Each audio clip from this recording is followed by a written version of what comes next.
Welcome everyone to Brew Talks Chicago. My name is Chris Fernari. I'm the editor of Brewbound.com, and to my left is Mr. Don Bixel. Give it up for Don, everyone. For those of you who don't know Don is the director of sales and marketing here at Revolution. A big round of applause for Revolution for hosting us tonight and opening the taps. Cheers, guys.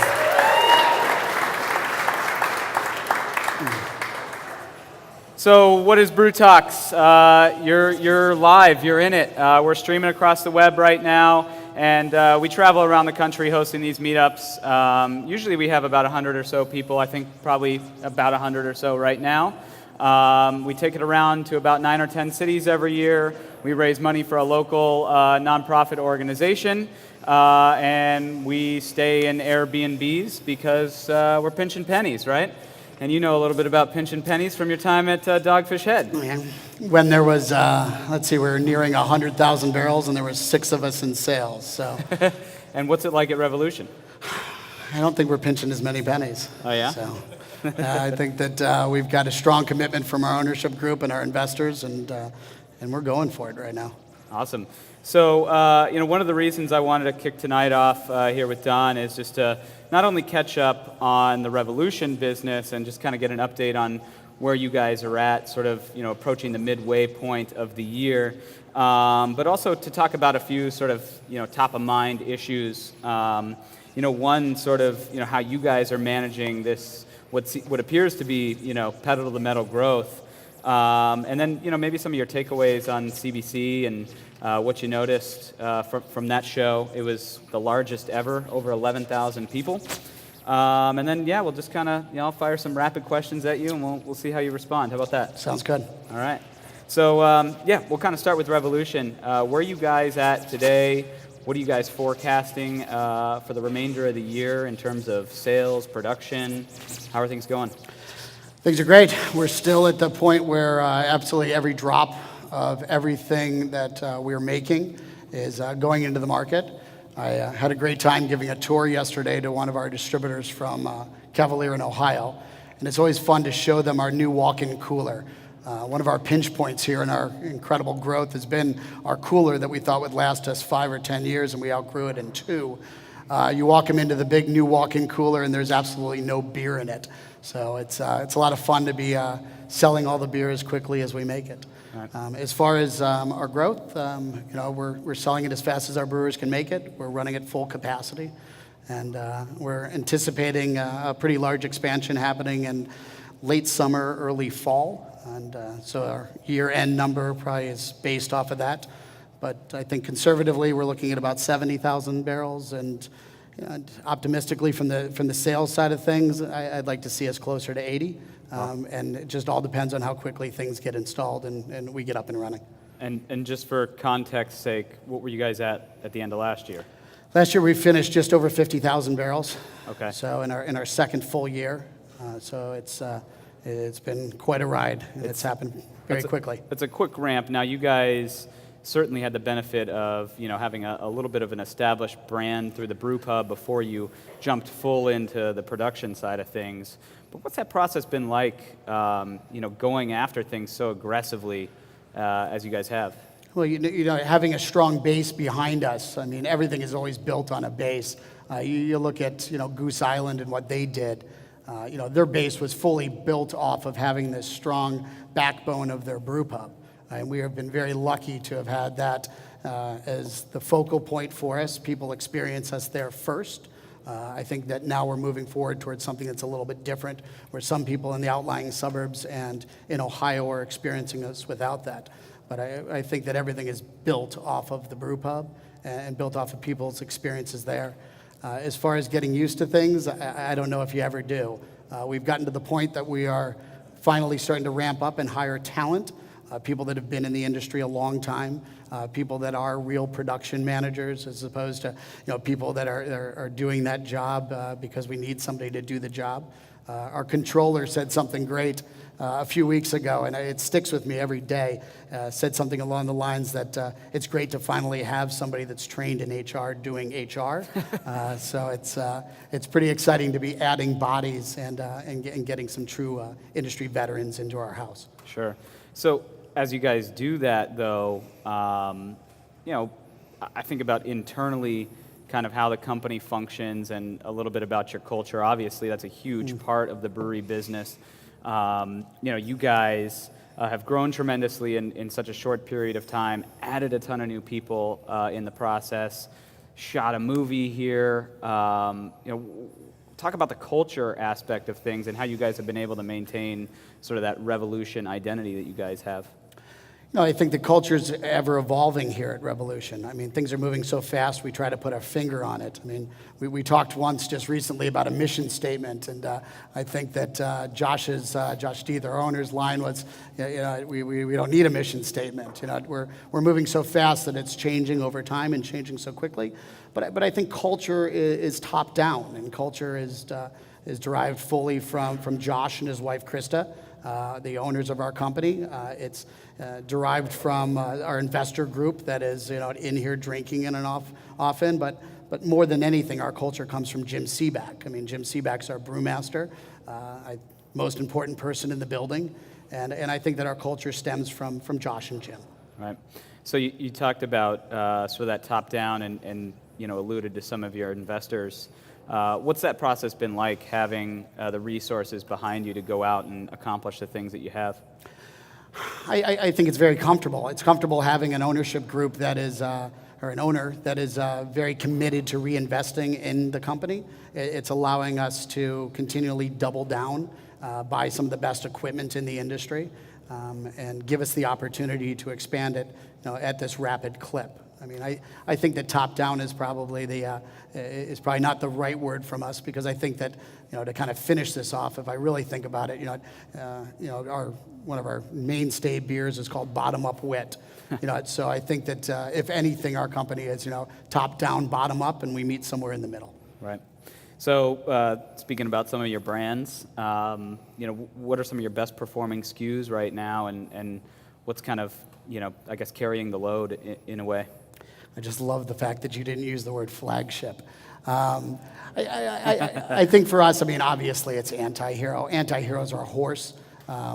We try to temper it down, but we like to let it run. It does a significant portion of our business, just under 60% right now. Number two is our seasonal brands. I think that we've got one of the strongest portfolios in the industry.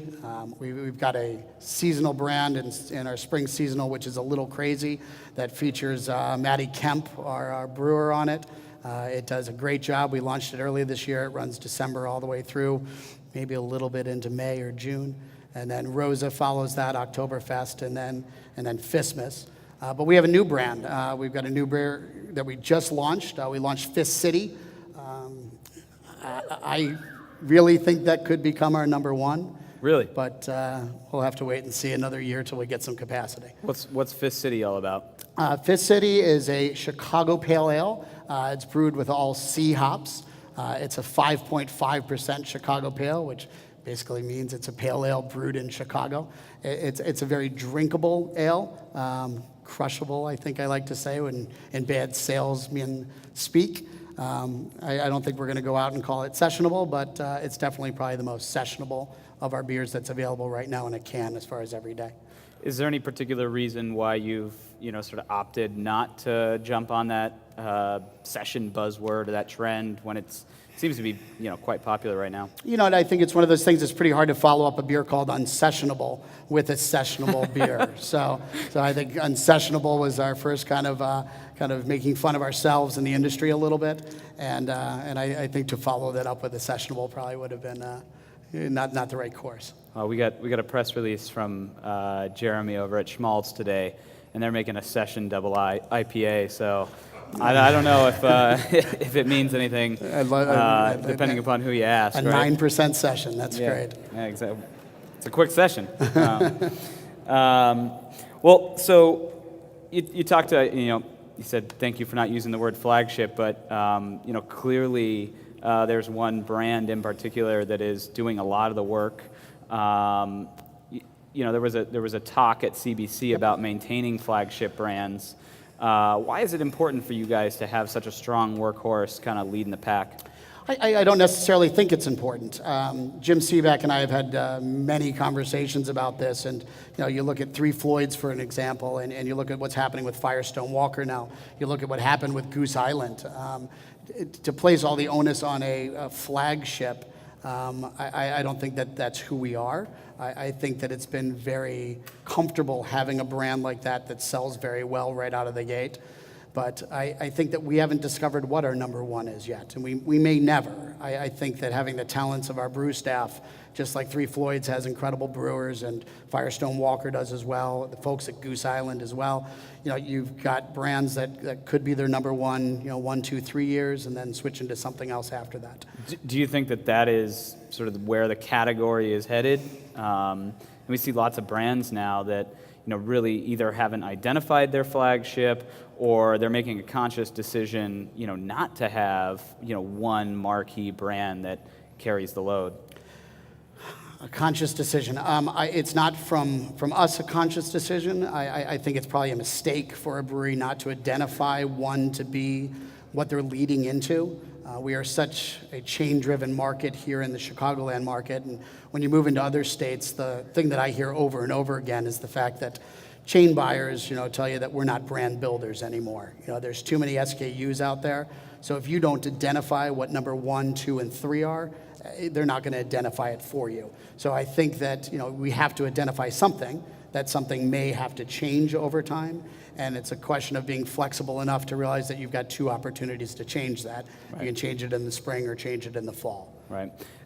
When you talk about going into the chain stores and having a first, second, and third option for these retailers, are you able to get all those brands in now with so many different products out there, or are retailers actually kind of coming back to you and saying, look, we love Anti-Hero. That's the only one we can stock right now. We can't have a follow-up. Maybe not you guys, yeah. But I'm sure there's cases out there for other brewers. And I probably have to look back at my experience before this. I mean, if I look at my experience now with this brand, especially in our home market, it depends on the chain.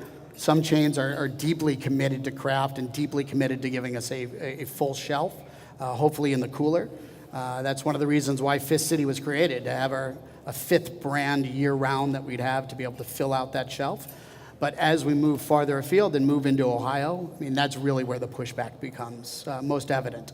It is, give me your number 1, give me your number 2. If number 1 performs well, we'll give you your second placement. If that happens, then we'll give you your third. So I think in home markets, chain buyers have become very quick to adapt to knowing that their local brands are going to be the horses. Right. So I think that they're over-indexing us in our home markets. We're probably getting some space like everybody else is that we probably don't deserve right now, and hopefully selling through so that we show that we're actually performing in that slot. But as you move into Ohio and some of the other states, it becomes more difficult to get multiple SKUs. Right.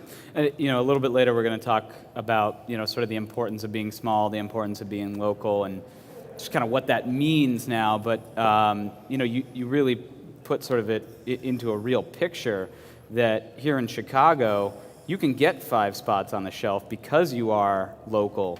But the further out you go, the tougher it becomes. So how do you overcome that hurdle? Here we're starting to overcome it as well. When I talk about getting 5 slots, that's for today.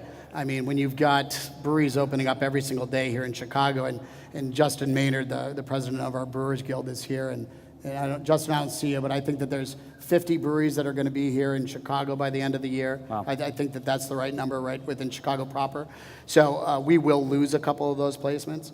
But going out there in the marketplace, it's supporting it. Probably the biggest mistake that we made here at Revolution early on was the fact that we launched another state without a body and without having support in that marketplace. The buyers were very quick to pull us because of the fact that we didn't have a body in the marketplace to support it, either with sampling programs, teaching programs, and walking in and talking to their managers. So we didn't have the support behind the brand. So when they don't see you, out of sight, out of mind, especially as you get further out into the open market. Right. So, kind of moving outward from Chicago a little bit and just kind of looking at the space in general, you talked about the importance of having some capital behind people that you can place in other markets as you guys move out. Not every brewery is going to be able to do that. And as you look at the landscape now with, what did Bart say at CBC, like 1.7 per day opening? It's not even 1.5 anymore. I mean, the number's going up every single time you go back to a craft brewers conference. But with all these breweries opening up, some of them probably ambitious enough to go out and try to become the next regional and try to grow. How much of an uphill battle is it to earn that shelf space as you get out? And how difficult is it going to be for brewers who don't have the resources to put a person on the street to earn mind share from not only distributors but retailers as well? I mean, I don't think it's going to happen anymore. I mean, I think that we've reached that point that, you can go out there and sell your brand out there to 26 different states, and, that initial order is going to go in. But unless for some reason you've got a relationship with a buyer that's put you in the right spot on the shelves, if that brand doesn't turn, they're not going to restock it. If you don't have a body calling on your distributor and making sure that your share of mind is there, you're going to lose it right away. I mean, we look at new opportunities based upon opportunities to be within the top 10 of a wholesaler. If you're going in and you're number 72 and you also have an IPA as your flagship, you don't have a chance. But I think that breweries are going to have to get deeper in their home markets. That's what they need to think about first.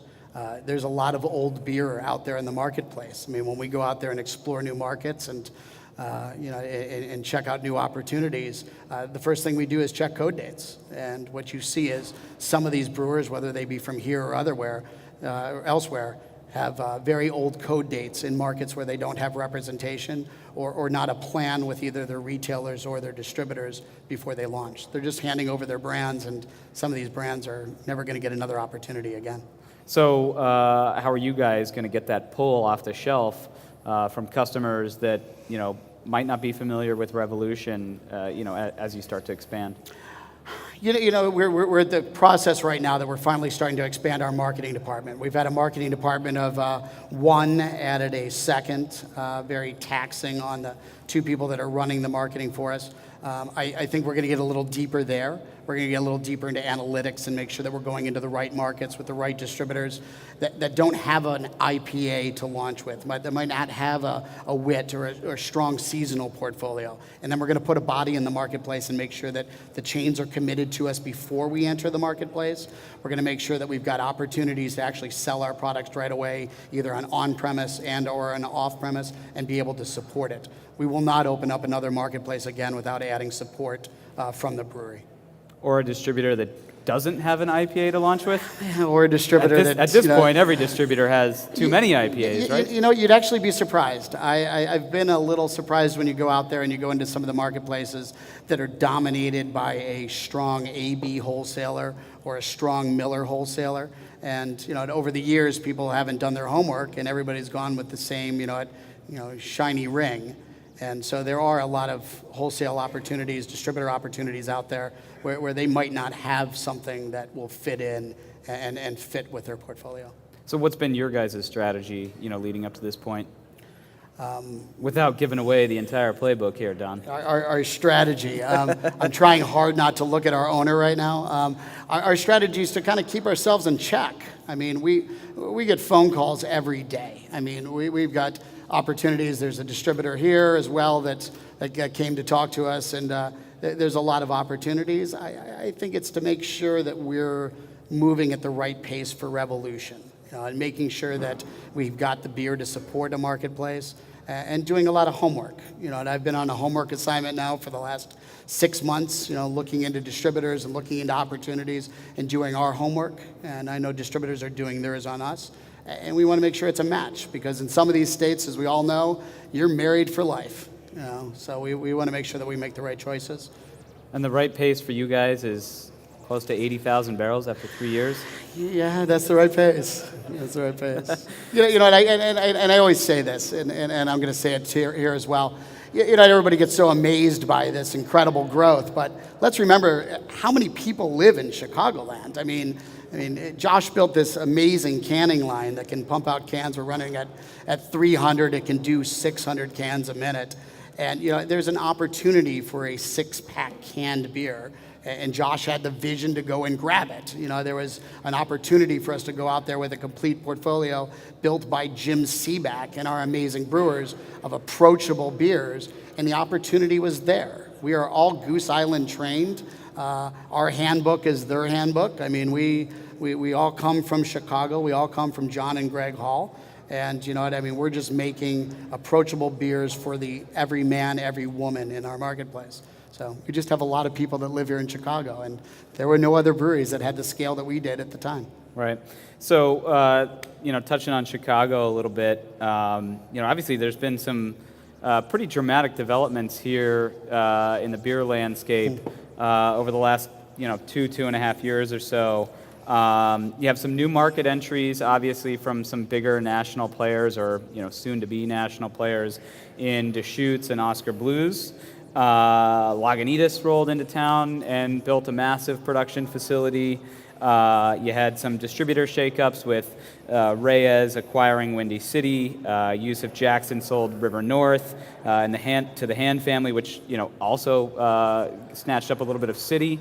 There's been just a lot of sort of moving pieces here in Chicago. Has that altered how you guys approach the market or how you guys do business, or has it provided opportunity for you guys? What's been the result of all that? I think the answer that we give to our sales and marketing team is no. We keep our heads down, we worry about ourselves, and we go about our business. But of course it does. The most difficult battles that are going to happen moving forward are going to be the ones on the on-premise. I think that being an industry leader here in Chicago with ourselves and Goose and Lagunitas, we've got our shelf space solidified on the off-premise. It's the on-premise that's going to get a little interesting. I think the days of the wild, wild west are slowly coming back in Chicago. Chicago had a terrible reputation for a very long time, and we managed to get away from it. It was a lot of years of not having to deal with giving away barrels or discounting things and swiping credit cards, and that stuff stopped. And I think my concern is that it's going to start happening again. So as far as altering the way that we go to marketplace, we have not. As far as listening, we listen a lot. Why do you fear that stuff will start happening again? Because it's already happening in other parts of the country.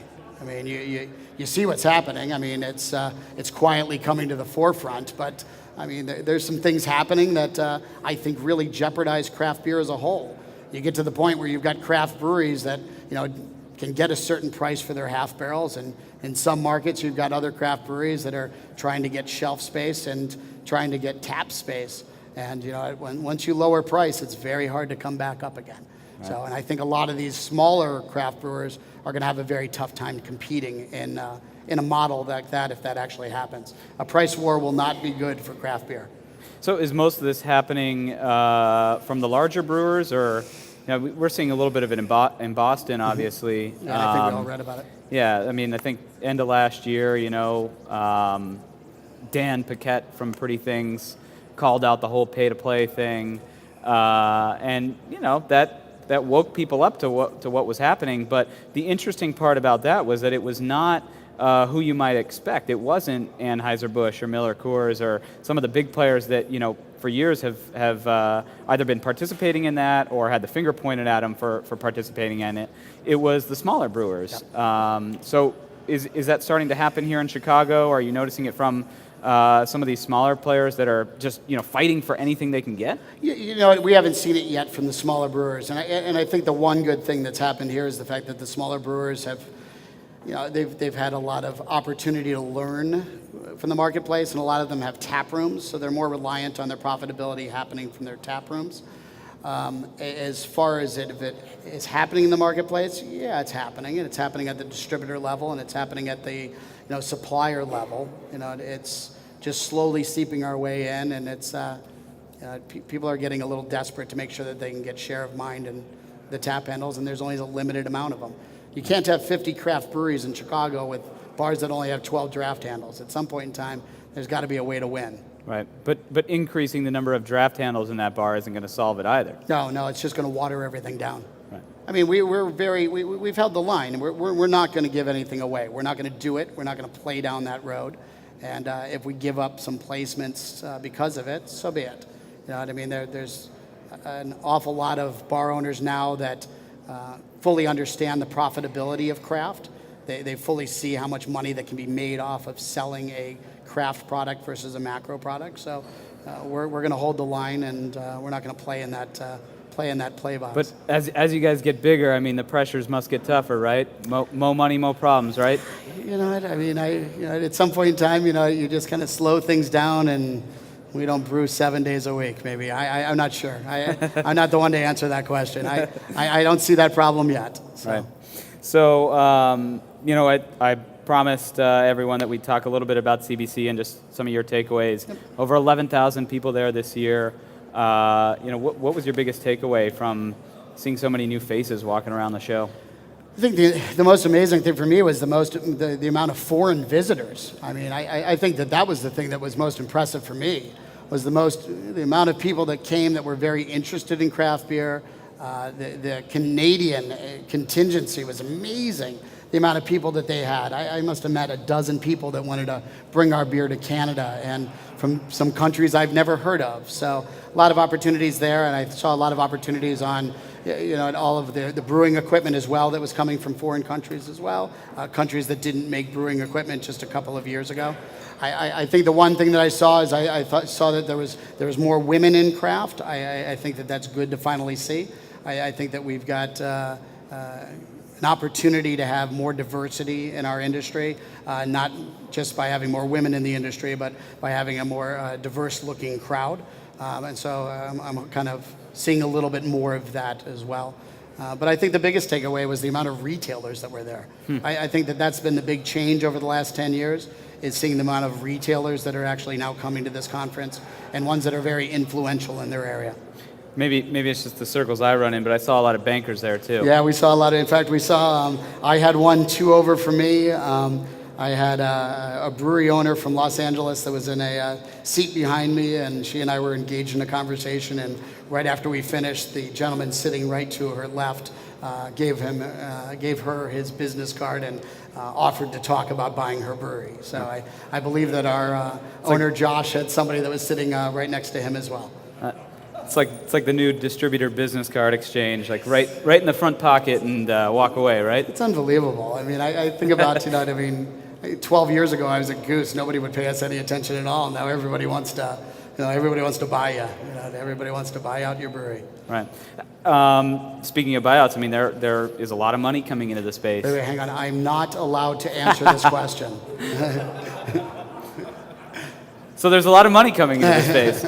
Obviously we've seen the private equity guys interested. Anheuser-Busch has certainly showed its interest by acquiring 4 different breweries. Has that changed things for you guys? I mean, especially here in Chicago, having Anheuser-Busch own Goose Island now. How has that altered just the landscape here? And You know what, I mean, the Anheuser-Busch thing in Goose Island here, I mean, I think that it's all very personal to most of us. I mean, my opinion is, you talk to an awful lot of distributors and they don't consider Goose to be craft. And I worked for Sam Calagione for about 3 years, and he's probably going to not like me for saying this, but how is Goose Island not craft? I mean, it's what built us here in the city of Chicago, and it is craft. So has it affected us? I think that maybe they had a communication problem early on that may have helped us a little bit, but I think it was very, very short-lived. And I think at the end of the day, they make amazing beer here in Chicago, and I don't think it's affected it at all. So Goose Island for years has been sort of the hometown craft hero. Mm-hmm. You guys are growing pretty fast. Who's the hometown brewer now in Chicago? I mean, who's the top dog? Where's Joe? What's the name of him? What's your new love? What are they called? So I don't know. It's whoever my craft brand manager won't give up the name of. I think it's whoever opens up today. I mean, you and I were together down in Florida and talked about this a little bit. We're not even going to be local here in Logan Square at the end of the year. We're going to be local on these blocks that are from California to Fullerton. But I mean, there's going to be 4 breweries in Logan Square. So I don't know who's the flag waver. I think we're all the flag wavers. I think you've got Half Acre, you've got Goose Island, you got Lagunitas, you got us. You got some growing people out there in the suburbs. I mean, I could sit here and name them all, but I don't think there's a flag bearer, nor do I think there should be. Right. But, now with what I would say, 3 very large, well-resourced players, at least, in craft in terms, in Lagunitas, yourselves and Goose Island here, and a few others, obviously, that are a little bit smaller, but, you 3 are certainly leading the charge here for craft in Chicago. Yeah, but I think leading the charge maybe is in volume. I mean, right. Are we leading the charge as far as beer advocate? I think Pipeworks is leading the charge as far as beer advocate. Sure. So I don't know what leading the charge means. But in terms of exposing new consumers just to the segment in general, how do you think, your growth specifically, but also the growth of Goose Island and the growth of Lagunitas is helping to just grow the category as a whole? Well, I think that you get 2 bigger players that are able to provide beer on a consistent basis out into the chain. I think it's going to grow the category. I mean, we're taking up more shelf space. More shelf space generally means more sales for the category as a whole. So, I mean, I think having stronger players here that want to participate in chain is going to do nothing but continue the overall growth of craft here. Right. So, final question before we turn it over to our next presenter of the evening. I guess polish off the crystal ball a little bit. Where do you see the category heading in the next sort of 12 to 18 months? We've identified a few things. The retail shelf space is becoming ever more limited. There's more players entering the space. There's more money entering the space. How do you think things are going to shake out in the short term? I think we're going to see a contraction. I think we've already started to see that. I think that brewers are going to focus more on their local marketplaces and not push themselves so far out. I think that you're going to see local, hyper-local, and that's going to continue strongly. I think the days of people being able to go to national are starting to close. I don't see very many brands that are going to be able to go national moving forward. And even aspirationally or with the amount of resources and dollars that it takes to be able to do so, i.e. either malt or hops or equipment, I think it's going to be very difficult for people to take that next step. But 20%, as Benji says, I mean, it's going to happen. It's just a question of at what scale it happens. Right. But I do think it's going to be harder and harder for some of the smaller players to gain entry into the marketplace. It's going to start at the distributor level, and it's definitely going to start at the retailer. The distributors are getting to the point that they just have got so many brands and so many SKUs. You got distributors with 1,000 SKUs. It just doesn't work. Right. They're not able to manage everything and manage it effectively. And then the retailers as well. They just don't have any more space to be able to take care of brands. So you might see some, new distributors crop up, or I think so. I hope so. Yeah. I hope so. I think there's good opportunities for small distributors. I met some guy that I didn't even realize there was a distributor taking care of. I'm not sure which brand it was. There is a small guy that just opened in Chicago. So I think there'll be more of that, and I think it should be. I think that craft beer has always been a job creator. And I think that filters itself down both into the distributor and into the retailer. Right. Well, it's created a job for us, so thank God for you guys to keep growing. It's better than working for a living, isn't it? Yeah, keep it up, Don. Good to see you, buddy. Cheers. Good to see you. There you go. Don, everybody.